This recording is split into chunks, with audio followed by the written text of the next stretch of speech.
Professor Truth's YouTube video and account history has been terminated.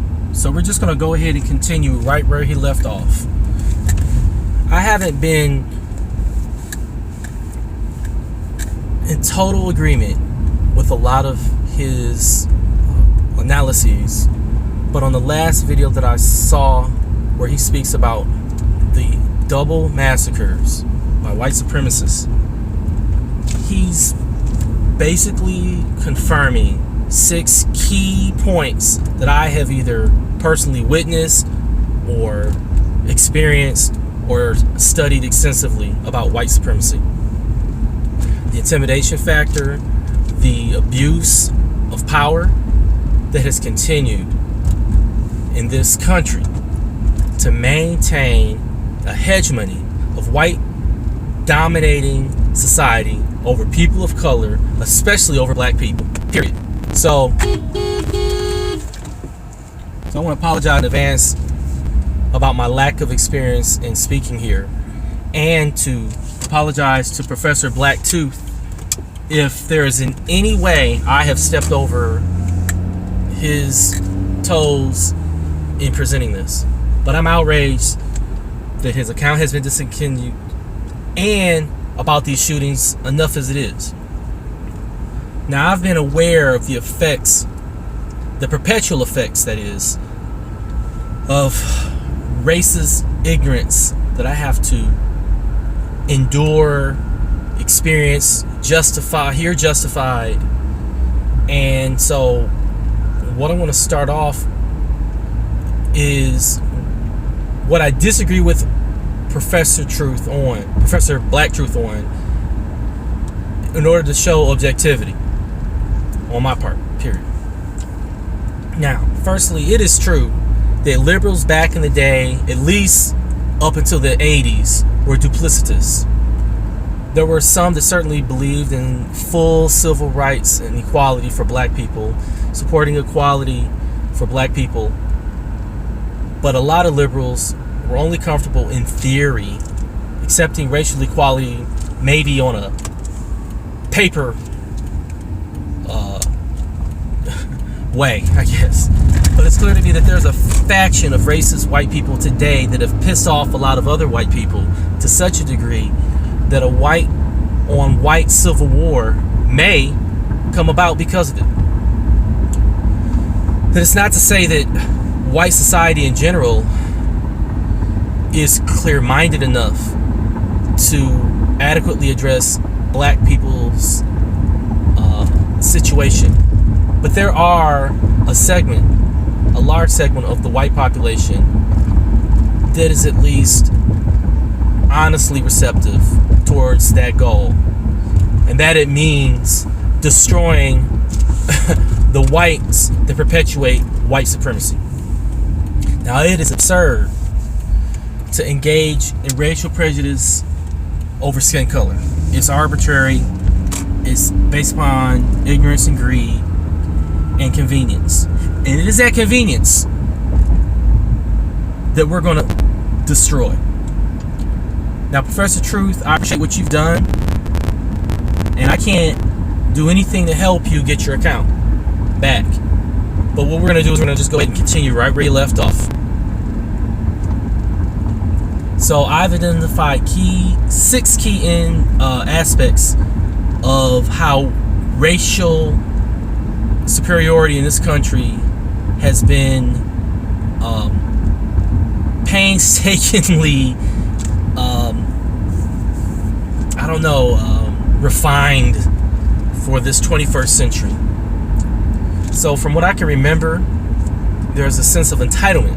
First of all, I have seen that personally enough times, experienced the attacks on me because I stand up to that, and I have to endure escalating conflicts by racist white people who are outraged when their efforts are not sanctioned by the police.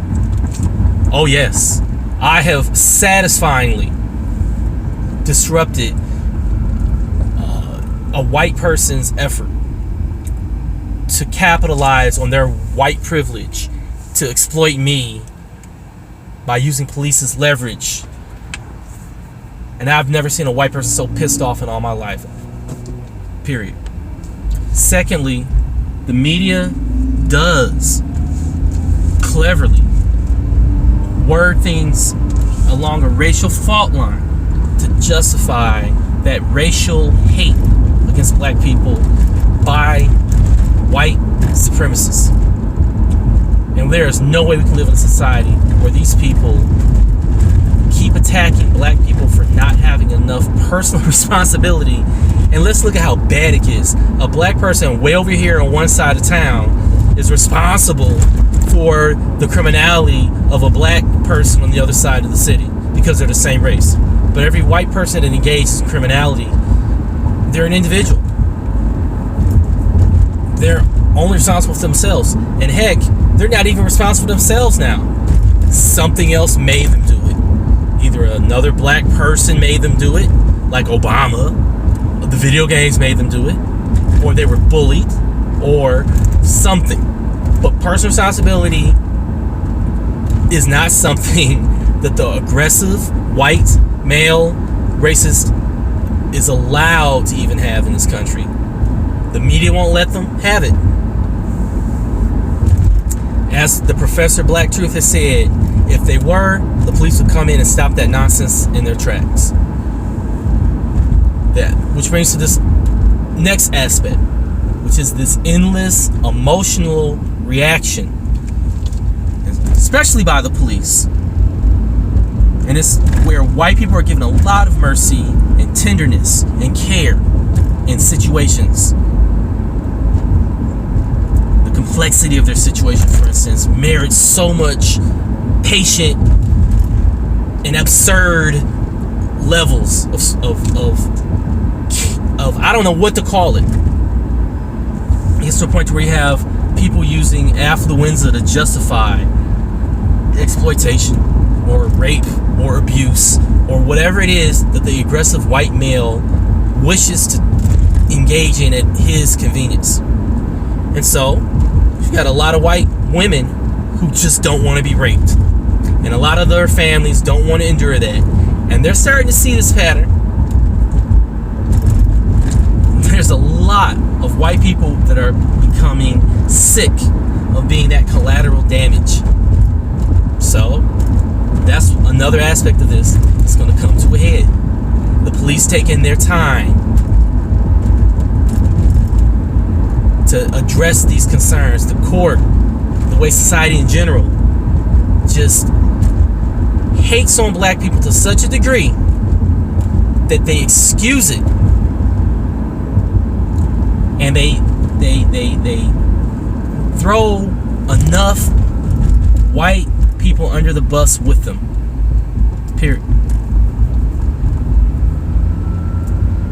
Now, as far as black people goes, we have to deal with a lot of bullying already. I mean, Professor Black Tooth raised it later on in this video, and I didn't expect it. Because we have to endure so much bullying, and we've never even thought of it like that. It's been a matter of due course. 911 calls, the over scrutinization of everything that we do, police escalating conflicts.